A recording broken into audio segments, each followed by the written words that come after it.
자, 이제 물질의 특성 두 번째, 이제 밀도부터 한번 같이 살펴봅시다. 자, 밀도라고 하는 거는요, 이제 국어적인 단어 특성으로는 이제 얼마나 빡빡하냐, 이게 밀도에 해당이 되는데, 과학에서 밀도의 정의는 물질의 질량을 부피로 나눠준 값이 바로 밀도에 해당이 돼요. 즉, 단위 부피당 얼마나 질량이 나가는지를 바로 밀도라고 정의를 해주고, 이 밀도는 바로 물질의 종류마다 다 다르게 가지는 특징에 해당이 돼요. 그래서 같은 물질이라면은 얼마가 있던 간에 밀도가 다 동일해요. 그러니까 철덩어리가 있다라고 했었을 때 철이 1g이든 10g이든 100g이든 10kg든 1톤이든 전부 다 양에 관계없이 이 밀도 값은 다 일정한 값을 가지게 돼요. 그래서 밀도는 구해주는 방법이 보통 밀도를 D라고 표현을 해주는데, 부피분의 질량으로 구해줍니다. 그래서 질량 단위는 그램 또는 킬로그램을 사용을 해주고, 부피의 단위는 밀리리터 또는 세제곱 센티미터, 그 다음에 세제곱 미터, 리터, 여러 가지를 사용을 해주는데, 보통은 그램 퍼 밀리리터를 가장 보편적인 밀도 단위로 사용을 해줘요. 그러니까 우리가 밀도라고 하는 개념을 여러분들 그냥 흔하게 잘못 생각을 하고 있는데, 여러분들 철 1kg이랑 솜 1kg이랑 누가 더 무거워요? 철 1kg이랑 솜 1kg이랑 누가 더 무거워요? 둘이 같죠? 똑같이 1kg이기 때문에 질량값은 똑같아요. 근데 우리가 관습적으로 철이 더 무겁지 않아요 라고 생각을 하는 건 바로 뭐가 크다?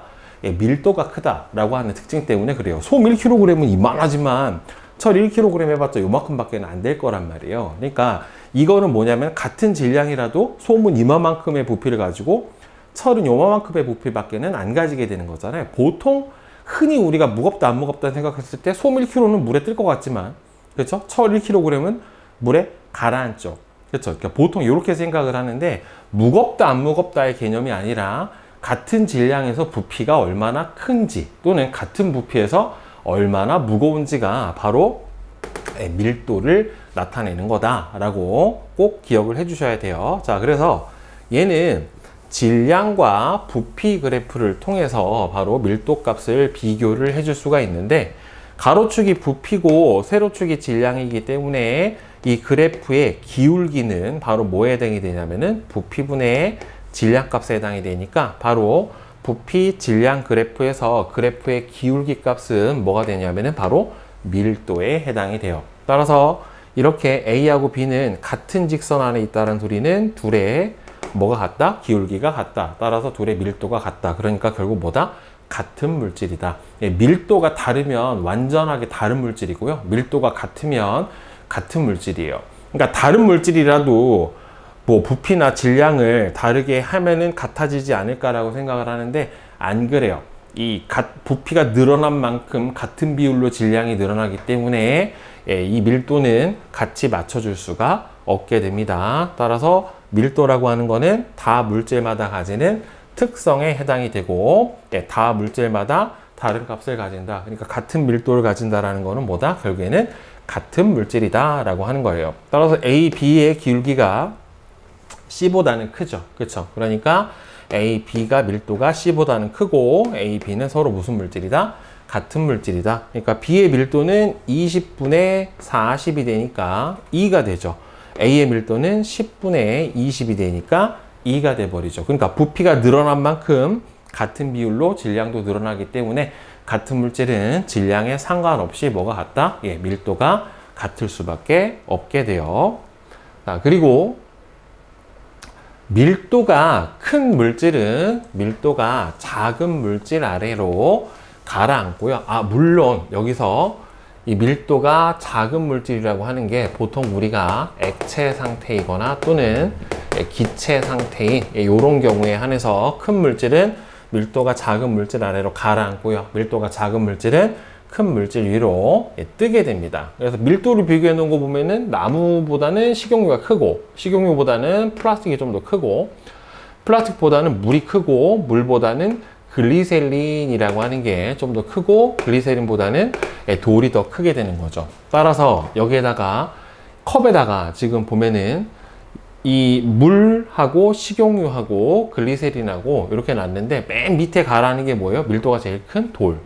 그 위에 그보다 조금 더 작은 글리세린 위에 물 위에 물보다 밀도가 작은 플라스틱, 그 위에 식용유, 그 다음에 식용유보다 더 작은 나무는 식용유 위에 떠 있게 되죠. 물론 식용유하고 물하고 서로 섞이지가 않기 때문에 이렇게 식용유가 물 위에 뜨게 되고 당연히 물하고 글리세린도 서로 섞이지가 않기 때문에 저렇게 층이 지게 되는 거죠. 만약에 섞여버리는 물질이면 밀도가 다르더라도 어떻게 돼요?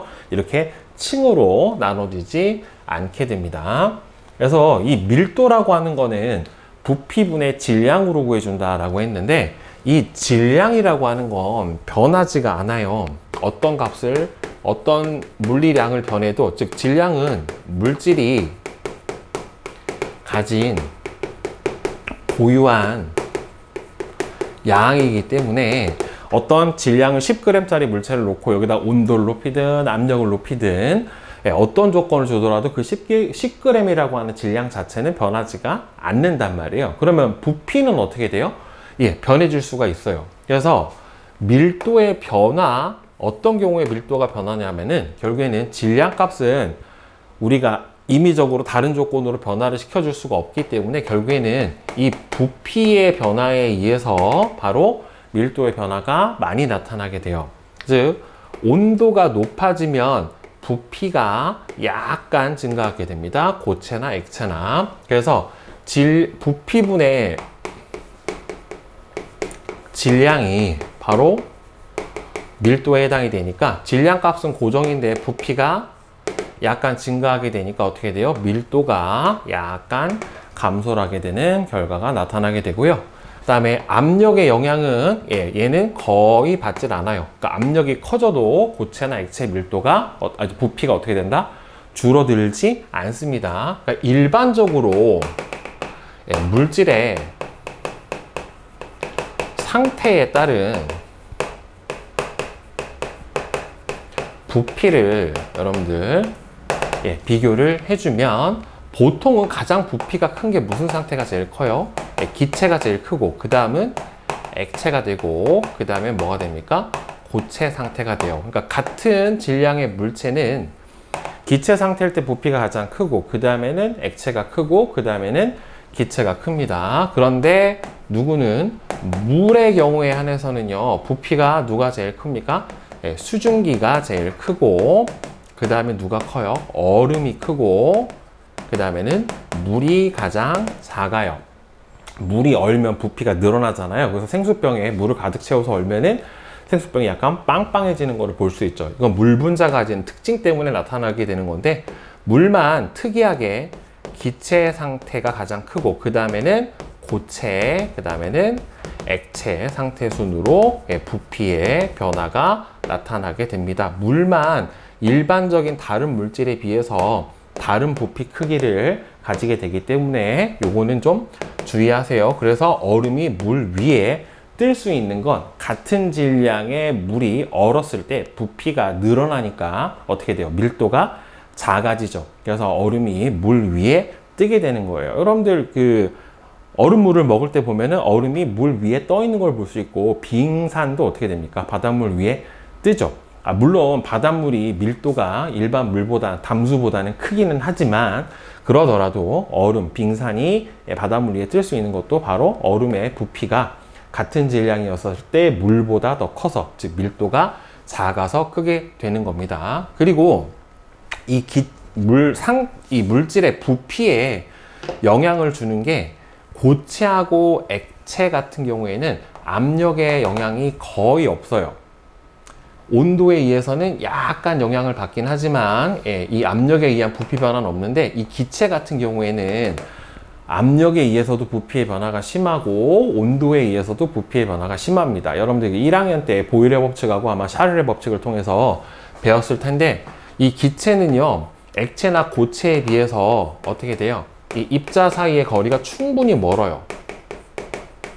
이 자 사이의 거리가 충분히 멀어서 압력을 준다거나 온도를 높여줬었을 때 바로 압축될 수 있는 빈 공간이 많단 말이에요. 그렇기 때문에 압력에 따른 부피 변화, 온도에 따른 부피 변화가 기체는 크지만 액체와 고체는 거의 크지가 않아요. 그래서 이 고체와 액체의 밀도도 온도에 따른 부피의 변화가 그닥 크지 않기 때문에 약간 줄어들지만 압력의 영향 자체는 거의 없어서 고체와 액체의 밀도는 압력에 따라 영향을 거의 받지 않게 됩니다. 자, 하지만 이제 기체의 밀도 같은 경우에는 좀 이야기가 다르죠. 즉, 온도가 높아지면 부피가 어떻게 되냐면 아주 크게 증가합니다. 그래서 밀도가 쭉 줄어들게 돼요. 부피가 많이 커지니까 질량은 일정하니 어떻게 되겠어요?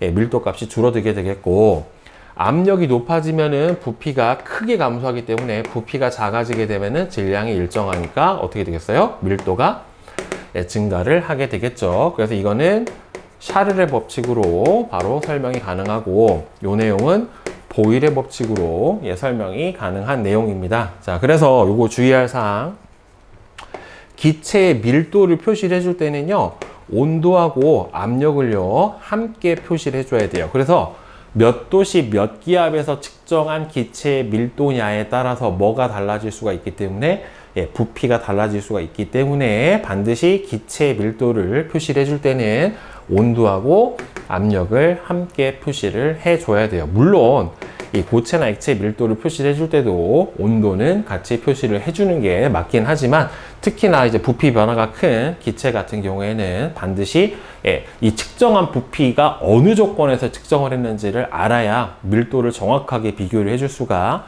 있기 때문에 온도하고 압력을 같이 표시를 해줍니다. 그래서 물질의 상태, 같은 물질의 경우 선생님이 여기서 설명을 해드렸죠. 보통은 기체가 같은 질량이었을 때 가장 부피가 크고, 그 다음에 액체, 고체지만 물만 특이하게 여기서 얼음이 물보다, 즉 고체 상태일 때 액체 상태일 때보다 부피가 더 크다. 이거는 물 분자가 특이하게 생겨서 나타나게 되는 성질이에요. 자, 그러면 혼합물의 밀도를 보면, 혼합물은 성분 물질의 혼합 비율에 따라서 어떻게 돼요? 밀도가 달라져요.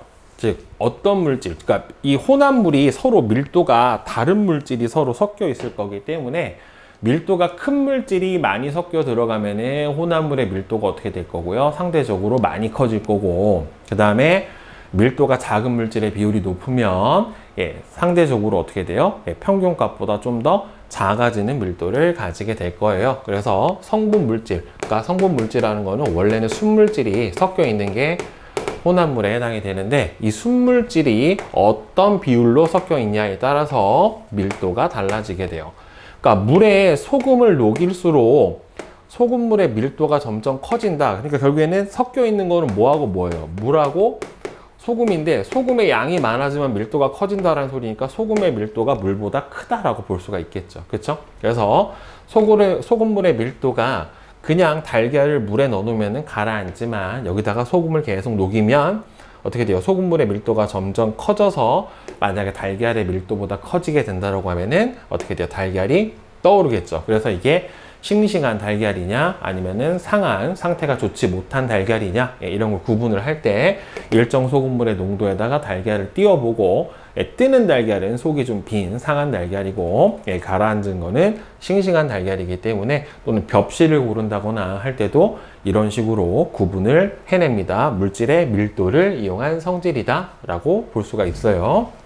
자, 그래서 밀도와 관련된 생활 속의 현상은 구명조끼를 입으면, 구명조끼 안에는 보통 뭐가 들어있어요? 우리 스타이로폼, 스티로폼이 들어있죠? 얘네들은 물보다 밀도가 작아져요. 사람이 입게 돼버리면. 그렇죠? 사람의 스티로폼 부피가 크잖아요. 그러니까 질량은 작고 부피는 크니까 밀도가 작아져 버리는 거죠. 사람 몸에 부착을 했었을 때. 그래서 물에 가라앉지 않고, 잠수부는 허리에 밀도가 큰 납덩이를 달아서 잘 가라앉게 합니다. 사람 그냥 가만히 힘 빼고 물에 있으면 그냥 둥 떠요. 특히나 바닷물은 일반 민물, 담수보다 더 밀도가 크니까 사람이 바다에서 더 잘 뜬단 말이에요. 그래서 잠수부는 어차피 밑으로 가라앉아야 되잖아요. 그러니까 해녀분들 가서 밑에서 해산물들 딸 때도 보면은 허리나 이런 데 납주머니를 차세요. 왜? 더 잘 몸의 밀도를 크게 해서 더 잘 가라앉게 하기 위해서 그렇습니다. 그래서 공기보다 밀도가 작은 헬륨, 그죠? 놀이공원 가면 채워지는 풍선, 헬륨을 채운 풍선은 위로 떠오르고, 공기보다 밀도가 큰 이산화탄소를 채운 풍선은 바닥으로 가라앉게 됩니다. 이산화탄소뿐만 아니라 그냥 우리가 공기 중에서 후 하고 부는 풍선도 어떻게 돼요? 밑으로 가라앉아 버리죠. 가스 누출 경보기를 설치할 때 여러분들 집에서 자, 밀도가 작은 LNG, 보통 이거 뭐냐면은 도시가스예요. 도시가스.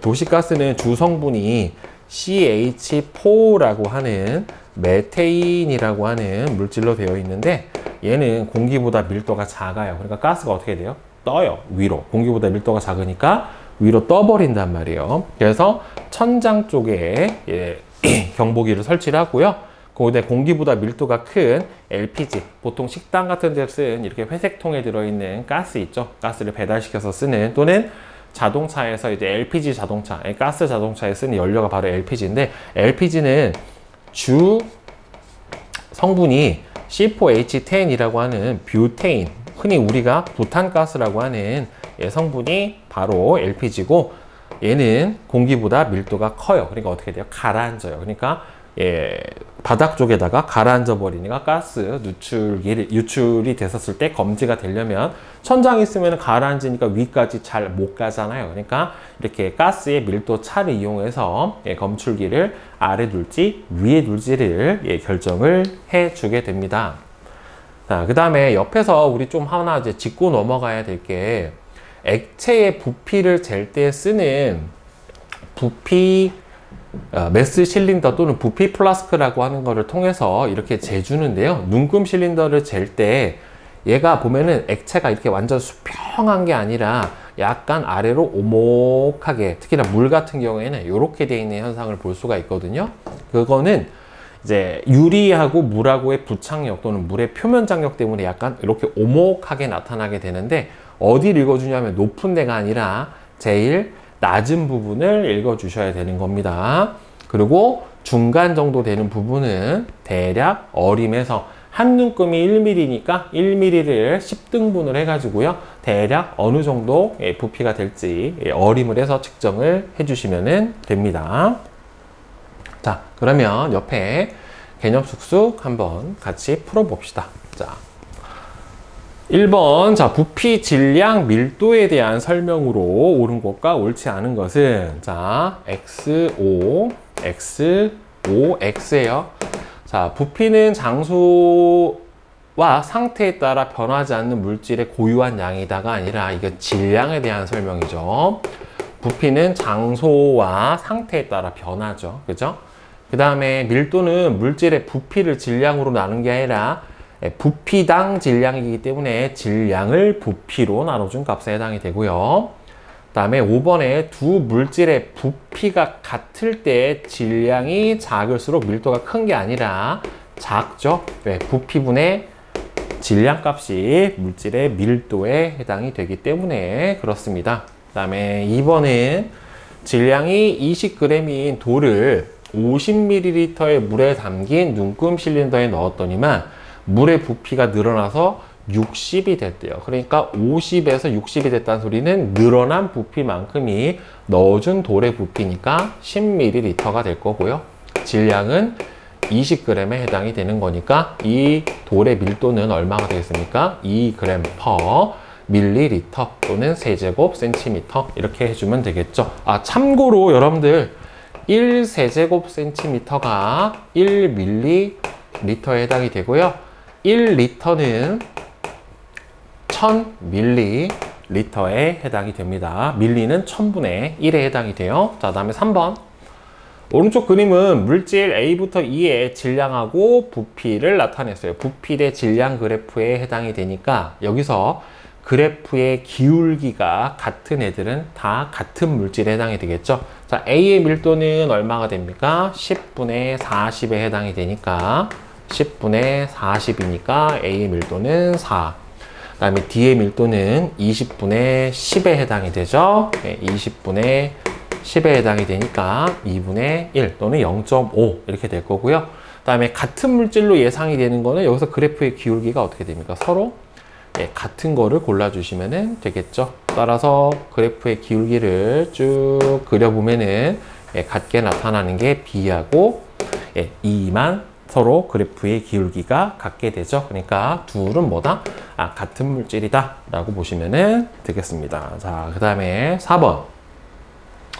오른쪽 그림은 여러 가지 액체 물질과 고체 물질 A부터 E를 비커에 넣었을 때의 모습이래요. 자, 밀도. 그럼 제일 큰 게 아래쪽에 있는 게 가장 밀도가 큰 거죠. 그럼 E가 제일 크고, 그 다음에는 D, 그 다음에는 C, 그 다음에는 B, 그 다음에는 A.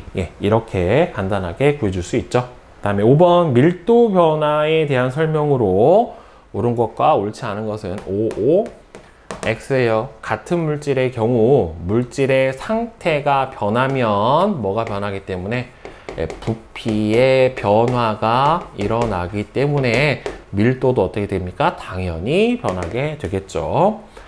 그다음에 그러니까 여기서 보면은 특히나 보통 일반 물질은 부피 변화가 가장 큰 게 어디에서 어디로 갈 때가 제일 커요? 고체에서 기체로 갈 때의 부피 변화가 가장 크게 나요. 보통 일반 물질은.